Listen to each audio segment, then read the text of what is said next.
Dr. Daniel Vance was a smart man. Too smart for his own good, maybe. 40 years old, a lecturer in fluid dynamics with a mind made of shapes and numbers. No one knows why, but one day, on a whim, he crunched the numbers on the apocalypse and came to a troubling conclusion. He didn't share exactly what it was he deduced, but given that he immediately quit his job and liquidated his many assets, it's fair to say it wasn't positive. Swept up in the wake of this tremendous upheaval was his wife, a 24-year-old PhD student who had grown infatuated with Daniel some time before. She loved the strange bear of a man who could just as easily build a log cabin as he could explain the idiosyncrasies of an asteroid's orbits. Speaking to Daniel always left you with the profound impression he was right. So when he told her what he wanted to do, she agreed. 15 years and 5 children later, the Vances were living in the distant woods just beyond my hometown. They were enigmatic, richer than the Pope, and extremely serious about their prepper lifestyle, but they were also funny, easygoing, and incredibly compelling to speak to.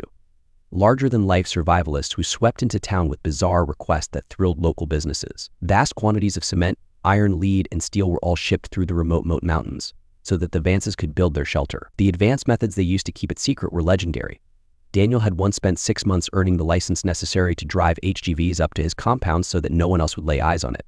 And on one occasion, when a company had refused his request for GPS tracker-free vehicles, he bought them out wholesale so that they had no choice. So when they stopped appearing in town during the pandemic, when requests for food and goods stopped and all contact was dropped, most attributed it to lockdown. They had a bunker and had spent their entire lives training to be self-sufficient in the face of civilization's collapse. Even Alexander, the youngest at just 3, was already collecting firewood as a chore and learning what local plants were edible. The most of us just assumed that if anyone could ride out COVID without breaking a sweat, it would be the Vances. The reality turned out to be something else.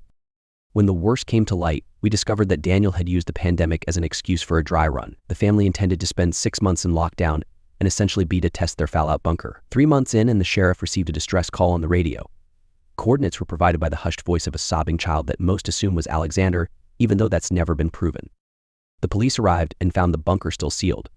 It took hours for emergency responders to cut into the door. All the while efforts were made to contact the family within, but to no avail. Once inside, police were left dumbfounded. There was no one to be rescued. No bodies, no survivors. There was evidence the door's locking mechanism had failed and trapped the Vances inside with no way out. But if so, where had they gone? Beds and cots lay everywhere with moldering yellow sheets, buckets close to hand with stains all around them. Some doors were barred, others smashed to pieces. There was even evidence of makeshift quarantines and, in places, what looked like violence. The police, usually a fantastic source of gossip, were not forthcoming until the town demanded answers, and the sheriff was forced to offer only the barest of outlines. An outbreak of a waterborne illness had struck the Vances down not long after they were locked inside and unable to seek help. Rumors of contagion were overstated, fueled by the unrelated rise of COVID. Whatever contaminant had killed the Vances, it was non-organic in nature. No need to panic. The Vances' loved ones had been notified. The bunker was going to be demolished, and we could all put this terrible tragedy behind us. Of course, we still had questions. 1,000 of them. Why hadn't the family called for help? They had radios, computers, smartphones too. They were survivalists, not Amish. And where were they? What had happened to their bodies?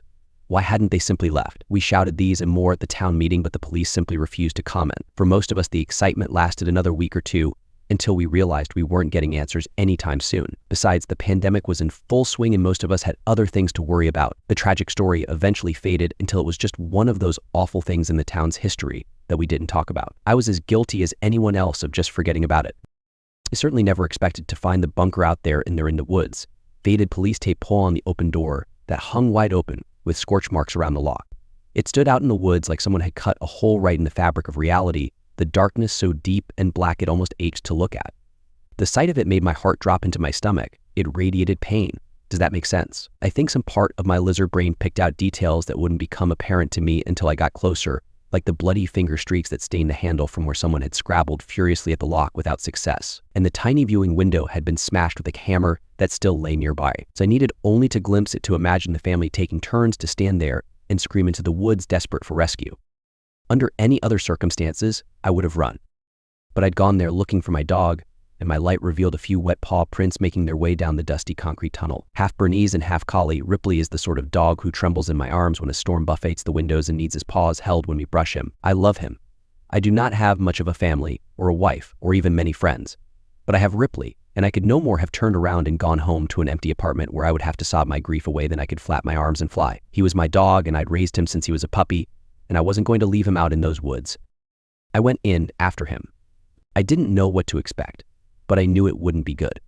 Whatever the police had found, they'd not only kept most of the morbid details to themselves, they had also lied. The bunker was not demolished or even sealed off. In fact, looking at the occasional blue latex glove tossed aside and the one or two broken police issue flashlights, it seemed like the last people inside had been in a hurry to get out. Given this was where 7 people had presumably died, I assumed it was someone's job to clean it all up, but the corridor looked largely untouched. Just a few meters in and manic writing started to cover the walls, the desperate scrawls of a lone survivor left there to be rediscovered like cave paintings. Most were deliberations on how to get out, diagrams, blueprints, equations and formulae, all focused on the door and the circuits responsible for its faulty lock. I instinctively assumed they belonged to Daniel and that he'd been the last to die. What a god-awful fate for a man to outlive his children. And yet it got worse. Slowly the writing changed from equations and plans to a desperate scrawl, the same few phrases repeated over and over. 5 doors. 5. Not 6. 6. Didn't make it. Didn't make it. 6 doors. 6. It seemed like the kind of thing you'd find in an asylum. A psychotic rambling punctuated only by 6 paragraphs right at the end. Each letter was impeccably neat, and each small paragraph was topped with a beautifully drawn Christian cross. Elliot Vance, aged 15. A gifted guitarist. He liked boys even though he thought I did not know. I loved him with everything I had. He would have made a great man. Alicia Vance, aged 14. She liked to paint and to shoot.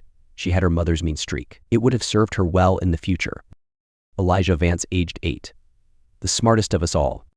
These were Daniel's memorials to his family, and seeing the words lit up by my torch was a haunting insight into the overwhelming despair he'd endured. He must have realized he wouldn't get the chance to speak at his family's funerals or to write their obituaries. This was his last, desperate way of making sure the world might one day know them as he did, as real people. The words marked the end of the tunnel, standing adjacent to a trapdoor in the ground. It was not open, but the tunnel came to a dead end immediately afterwards, and Ripley's prince disappeared at the hatch. I feared he might be in danger, but still I stopped and looked at the bunker door 20 meters behind me. The once gloomy forest looked so bright, even on this cloudy day, the air dotted with rain. A part of me felt like I was leaving the whole world behind as I began to climb the ladder down.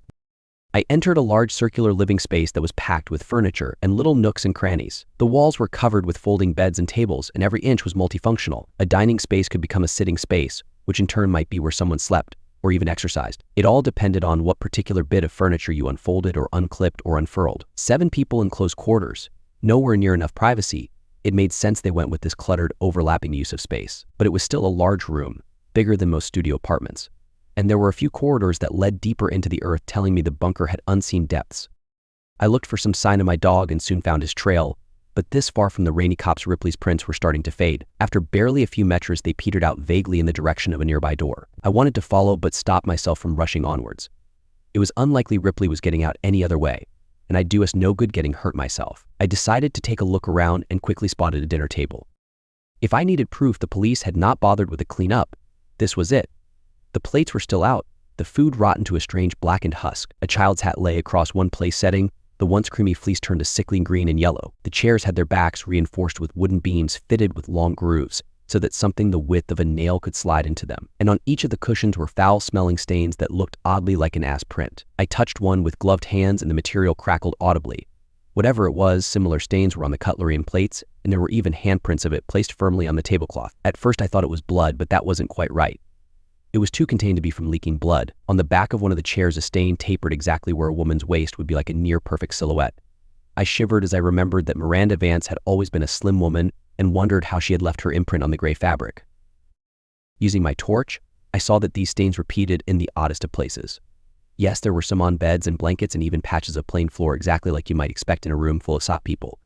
But why did one stain on the floor bear such a strong resemblance to a child huddled in the fetal position? And why was the same stuff all over the TV remote and on books on shelves and board games too? Everything from sofa cushions to DVD boxes to piles of dirty laundry were covered in the same dried brownish material that gave off a foul coppery miasma. I found the jigsaw particularly baffling. Someone had set up another table with 4 chairs, all modified with the same back support as those by the dinner table, and a jigsaw had been laid out with 4 separate piles, but only one was depleted. The rest looked largely untouched, almost like someone had portioned out pieces for 3 other people who had absolutely no interest in going along with it. Maybe Daniel had tried to keep up morale while the family were sick. God help me. If that were true, I couldn't help but imagine the poor man sat there with his loved ones close to death, desperately trying to encourage them to click their own pieces into place while they faded in and out of consciousness. Something about that room emanated madness, and the longer I stayed down there, flicking the bright disk of light of my torch from one detail to another, the more I wanted to leave. One door had wooden beams nailed across it. One sofa had been partially disassembled. Multiple beds had been burned. And all the light bulbs had been removed and put in a box on the kitchen countertop. Looking up at the ceiling, I finally had some insight into why the police were so confident the Vances had not survived despite never finding their bodies. Someone had jammed a human finger into one of the empty sockets, almost like they'd expected it to glow with the flick of a switch. What was it about this place that had caused the police to leave and never return? Not to even take that finger and test it for signs of illness, or even just to confirm who it belonged to. I decided it was time to hurry up and find my dog. People had died in that place, and while I'm not superstitious, I can't be the only skeptic who has done the calculations in his head and realized it costs nothing to be respectful of ghosts. That bunker was cramped, terrifying, and the air stank so bad I started to worry I'd get sick myself. It served no one any good to linger, but I'd be damned if I'd just walk away and leave Ripley to rot down there. It's not like he could climb a ladder and get out on his own, even if I wasn't entirely sure how he'd gotten down there in the first place. Summoning what little bravery I had left, I called out and broke the silence, something which felt like a terrible taboo in that god-awful place, like screaming in a graveyard. Ripley. I waited and hoped to hell I'd hear the pitter-patter of his paws, but for the longest of moments there was only the kind of silence that makes you wonder if someone or something in the darkness is holding its breath, trying to look like just another patch of nothing, biding its time until you finally turn around and show it your back. The TV came on with a blurt of white noise that was so loud and so sudden I cried, threw my arms up, and nearly fell backwards onto a rolled-out sleeping bag that looked like it had spent a week in the sewer. By the time I realized what had caused the noise, I could already hear a tinny rendition of Daniel Vance's voice. I realized the issue here. I need to emphasize just how little I understand anything that's... I frowned at the screen as I approached. It showed a greenish infrared view of the bunker with Daniel up front, and the dinner table behind him. It was grainy and hard to see, but I could clearly tell that his family were sitting in those chairs. Miranda was first to fall ill. Looking back, it makes perfect sense. Miranda often went into storage to fetch food for cooking, and we found it behind one of the refrigerators. So that's shit. One of the figures in the background slumped onto the table with a loud clank and sent a plate spinning off onto the ground. Shit, Daniel muttered as he got up and grabbed the woman by the shoulders and sat her upright. Miranda never did like my cooking. He snorted a laugh as he fussed with something at the back of the chair. The rods are much better than tape. All those hours spent taping them upright to the chairs never worked. But the rods, they fit right into the spine, and with a little modification, I can just slot them into the chairs. That way everyone is able to join in for dinner. I'm working on something similar for family game night. Daniel wandered over to the camera, and with a grin he lifted it from the tripod and scanned the dinner table. What I saw nearly made me drop my torch. His family were long dead, gaunt faces, missing noses, lips that had receded to reveal awful grins. These were corpses, plain as day. Even when viewed through such a low-resolution image, the only thing that made them seem remotely alive was the way their eyes still reflected the infrared back so that they glowed in the dark. And yet Daniel seemed oblivious to it all. He tousled Elliot's hair, kissed his wife on the cheek, run a hand across one young girl's shoulder. He even picked the young Alexander up from his high chair, and I assume he coddled him. I don't know for sure because I looked away, unwilling to see the poor boy up close. Eyes averted from the screen, I couldn't help but pan my torch across to that same dinner table and shiver as I finally realized what all those stains were. Not quite blood, but close. Liquefying flesh. Left alone for months, Daniel had not put his family's bodies to rest. Instead, he had moved them around from place to place and puppeted them, living life as if nothing had really changed. Looking at where those stains had settled, I saw a clear pattern emerge. He had put them to bed. He had set them dinner. He had propped them up to watch TV or gave them their favorite books. They even sat there as lifeless husks while Daniel waited for them to complete a fucking jigsaw. The idea horrified me to my core. Back to work. It's obviously not part of the original designs. No room on the other side, not on the blueprints. Elliot didn't believe me, and why would he? I made every inch of this place, but I did not install that door in storage on the bottom level. So I checked the cameras and some of the photos I took during the build, and the wall is just blank. But the door is there now, and it must lead somewhere. I don't know when or why it opens, but it does, and the next time I'll be ready. So because I have to know what's on the other side, and why it did this to us. Alone down here, often all asleep at once. So that anything could have slit our throats and been done with it. But it didn't. It took its time, and I have to know why. It took our radios and computers and phones, one by one, none of us noticing until it was far too late. I kept telling the kids they needed to take better care of their things, and even as they complained, I just assumed the phones were lying behind some shelf. Where else could they go in a locked bunker? But it wasn't the children at all. Looking back, there are so many signs. Who kept taking away the lights?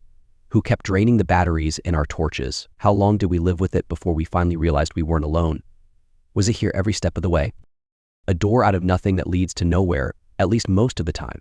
Because I know for a fact it does not always open onto a blank wall. There is something behind it. I can hear it shuffling around in there, wet breath rattling in its lungs. A horrible sound I hear roaming these halls when it thinks I'm asleep. I listened to Daniel, fascinated by this strangely compelling rant, when movement caught my eye. An infrared camera running in the dark, its image a roiling mess of uniform noise. What was it I'd seen? I paused the tape and rewound. Squinting, I saw 2 pinpricks of light in the darkness just over Daniel's shoulder. Slowly, the image resolved itself in my mind. I knew what I was seeing, and it turned my blood to ice. Miranda Vance had turned her head, and her lifeless eyes glowed as she fixed them on the back of Daniel's head.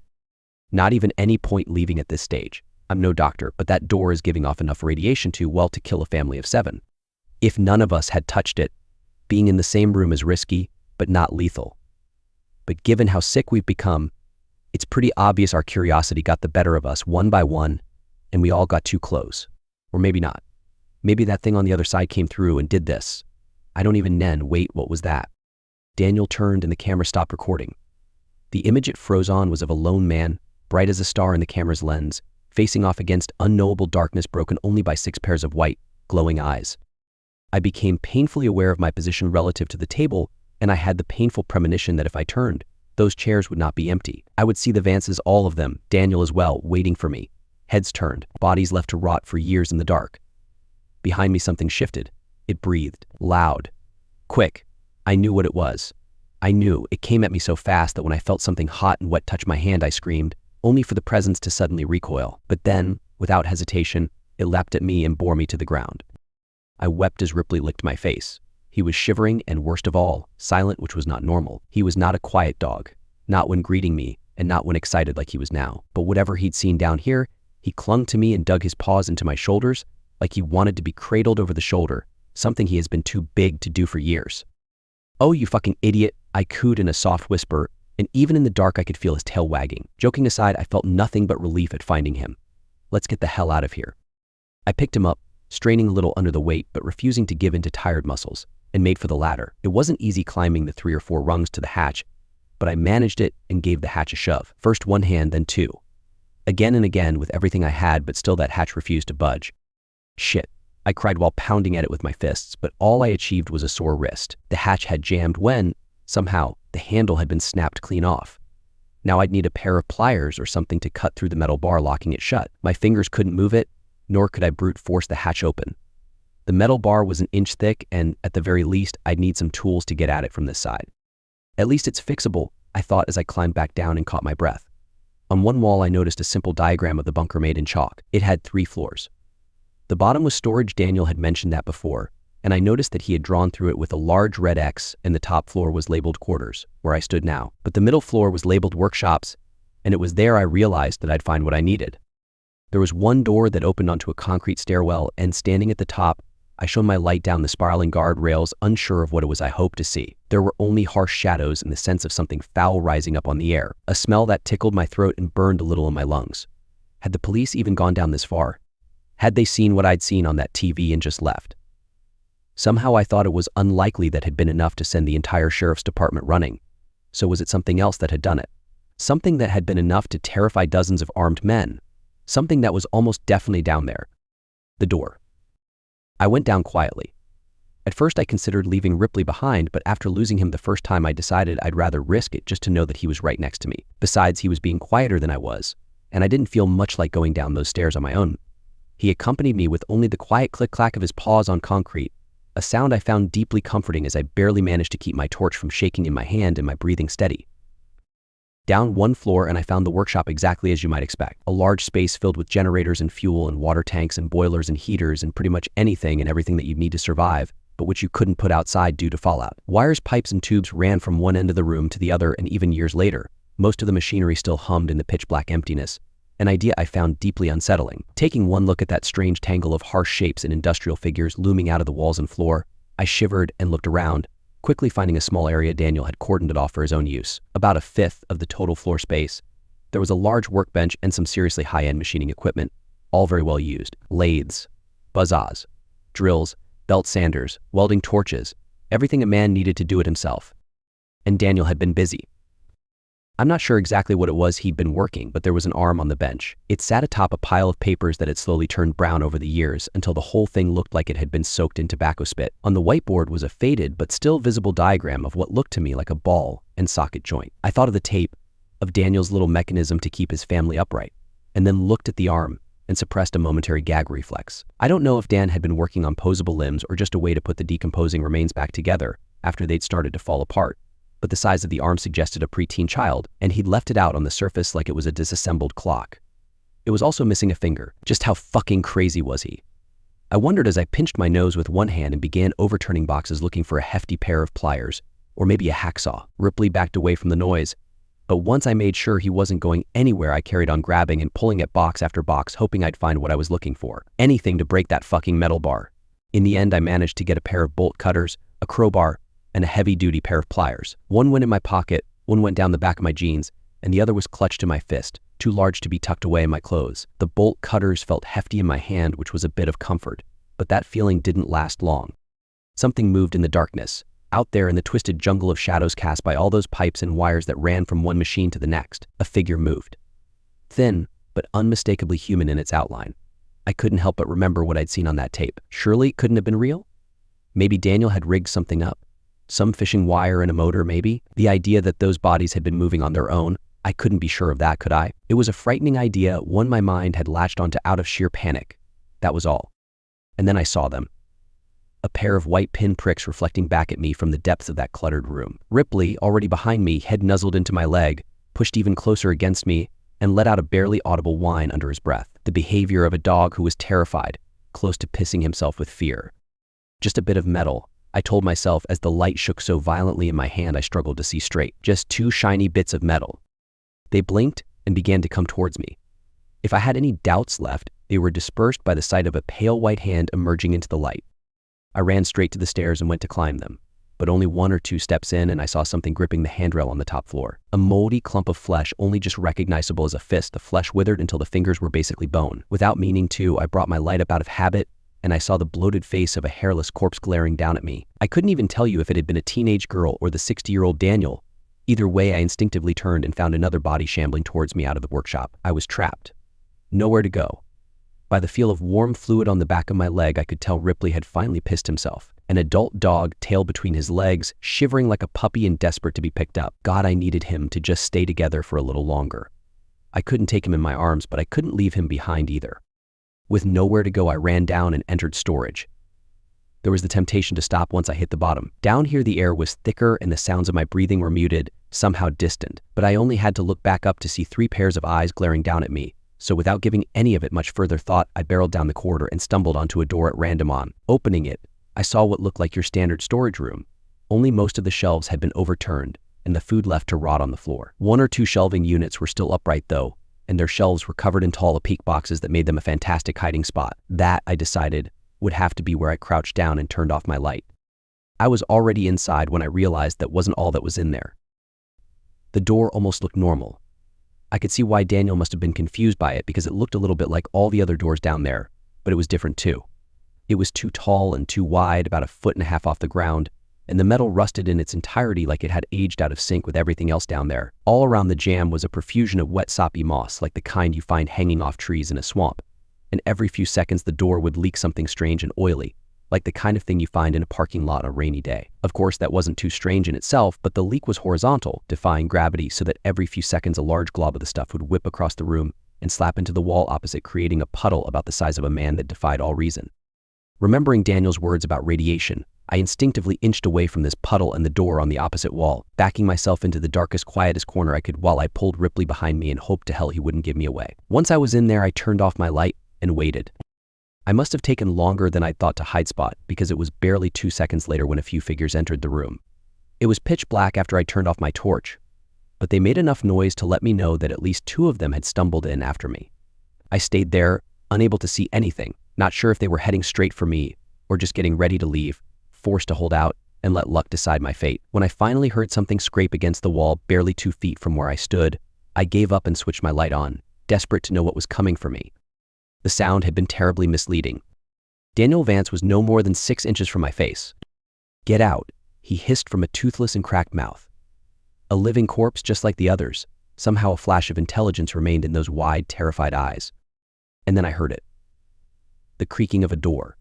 And without even thinking, I turned the light and saw it on the wall. I saw it open, and behind the strange steel there was more than just plain old concrete. Much more. I saw a raging gullet of flesh. A ringed tube of pulsing muscle lined with teeth the size of hands. A spiraling descent into madness. Hot fetid air washed into the room, buffeting me and the rotting corpses, all of us paralyzed by what we were seeing, even if for most of the figures beside Daniel and myself, they didn't have eyes to see with. "What the fuck?" I muttered, unable to take my eyes from the flesh tube beyond that doorway. "It's coming," Daniel whispered as he grabbed me with one fist and hurled me out of the room. I hit the floor and skidded along the slick fluid left by the Vance's footprints, the smell of which turned my stomach. Perhaps the worst detail was that it was cold. I don't know why, I just expected whatever oozed them off them to be feverishly hot, but it wasn't. It soaked my shirt like I'd fallen into a muddy puddle. "It's coming." This voice wasn't Daniel's. I couldn't say for sure, but it sounded like a child's whisper. One by one, the bodies shuffled over to the open door and knelt before it. I don't know why, but I got the impression the others had lost pretty much everything left of their minds. But Daniel remained aware. He looked back at me once more and spoke before he pressed his head to the floor in supplication with the others. "The only thing we did wrong was being here for it to torture. It didn't need a reason, just an opportunity. Leave. It won't let us go. It won't even let us die. And if it catches you, it won't let you go either." His forehead kissed the dirt. And then something reached through the door and gripped his head in its palm the way you or I might pick up an apple. In full panic, I ran over and grabbed my dog and the bolt cutters, and I ran like my legs were pistons, machines whose signals of exhaustion and fatigue could not slow me down or cause me to fall. I had to move. I had to leave. The hand that had grabbed Daniel, the sight of it flushed my mind clean like some kind of enema. It hurt to see the image replay in my mind, but there was nothing else in my head echoing around except the sight of fingers with one too many knuckles and nails as large as a smartphone. I reached the top floor and nearly collapsed from breathlessness, but I wouldn't let myself stay down for long. I crawled over to the ladder and climbed up and immediately went to work, trying to cut the metal lock. It was hell with just one hand, the other clinging to the torch that I kept frantically pointing at the door behind me, and it wasn't long before I fumbled one too many times and dropped my only source of light. "No, no, no, no," I mewed. But there was no time to look for it. I had to get out, and I had to get out fast. I couldn't see, but I was sure I could hear something climbing up those stairs. Not the steady thump-thump of human feet. No, this was different. This was a rapid pitter-patter of a spider, maybe, something with hundreds of feet or hands or God knows what, skittering along the floor and walls and ceiling, pulling itself along with a body whose mere sup would offend God. Using all my strength, I leaned hard on the bolt cutters, and at last the bolt gave. I threw the hatch open and got just enough ambient light to see Ripley hovering at the bottom of the ladder, growling ineffectually at the doorway. I crouched down, scooped him up, and fled up the ladder so quickly that my muscles turned to jelly at the top and I fell over onto hands and knees. But still, I was out. The long corridor covered in writing was ahead of me, and at the very end a doorway capped now by the tired blue light of a full moon. Ripley needed no encouragement. He whipped down the corridor with canine speed, and I followed at a broken and stumbling crawl, eventually shouldering past the open door and collapsing onto the forest floor. For a few seconds I drifted in and out of consciousness, but when I looked up and saw the canopy overhead moving, the branches backlit by a full moon, I snapped awake and glared down at something weighed. The hand had reached out of the dark and seized me, and was slowly dragging me back into the earth below. Whatever it was, most of its body lurked out of sight in the shadows behind the doorway, but the hand that crushed my leg was the size of my torso, with an arm that looked like it belonged to a mole rat. I struck it with my own fist. I dug my nails in. I cried and kicked and screamed, but nothing could stop it. From behind the door, something like a face grinned and leered at me with joy. It was taking its time, sure enough, pulling me in so slowly that it gave my mind all the time in the world to appreciate the nightmare that waited me. I think if, in that moment, you'd given me a gun, I would have shot myself, because God help me, I couldn't escape the look in Daniel's eyes, how he'd knelt to worship this thing like a man who knew that hope or pride or joy or anything, with even a hint of goodness to it, was so far out of reach for him it might as well be a dream. How long was this thing going to keep them down there? How long did it intend to keep me? I wept like a child, feeling like my mind was slowly cracking as I tried everything to stop that fucking pulling me into the shadows. I kicked at the earth. I dug into it using my hands, looking for a root or a pipe or anything to hold on to. Nothing I did would slow it down. I was no more than a foot from the doorway when Ripley reappeared. A dog afraid of hovers and plastic bags and doors that move on their own. A dog who once got stared down by a particularly feisty rabbit who stopped mid-chase and turned around, baffling the predator on its tail. A dog you couldn't even watch scary movies around. And he lunged at that arm like he was a wolf, like he'd always been one. And while he didn't quite break the skin, the pressure was enough to make the thing's grip weaken, and I slid my leg out. Unable to stand, I knelt and grabbed the dog and pulled as hard as I could, and now that fucking thing bled at last as the pressure of the jaws and the sliding teeth ripped into its flesh. Together, at last, Ripley and I were let go and sent rolling backwards head over hells. I wasted no time waiting or looking or processing. I heaved the dog to my chest and crawled until I passed out, making it maybe half a kilometer away. Only when I could no longer see the door did I let myself fall to the ground face first and gave up consciousness. The doctor said I had pneumonia, which I suppose made some kind of sense. I might have even believed them were it not for the sheriff's visit, asking strange questions of me as I lay in bed about what I may or may not have seen. I dismissed them to the best of my ability. I wasn't interested in chasing that particular nightmare down, figuring out if it had been real or not, at least not while I lay there half drowning in my own infection. To be fair, I had at least some sympathy for why the police had done so little to seal that place off. I have, on occasion, thought about going and doing the job myself, but to this day I still have nightmares about being pulled into the dark beyond that door. Not just the bunker door, the one I narrowly avoided at the end, but the one below. What I saw was a kind of madness, I'm sure of it, and I often think of Daniel's words. It didn't need a reason, just an opportunity. Somehow, the Vances were that opportunity. Maybe they built their bunker on a ley line or a weak spot between dimensions, or the site of former satanic rituals. I'm not sure it even matters. They went into the dark thinking it'd be a safe place to wait out the world's troubles, but something had been down there waiting for them, waiting for a chance to get at a family of 7 people, to lock them in and deprive them of escape and slowly take from them everything it could. I've moved since then. Couldn't help it. It wasn't just the memories you see. It was the shortwave radio I kept in my basement, something my father passed on to me when I was just a boy. God, I'd forgotten about it, at least until I woke up one day to the sound of it, blaring white noise down in the dark. And buried in that sound was the faint whispering of a man, his voice barely recognizable but unmistakably his. Let them go, let them go, let them go, let them go, let them go, let them go.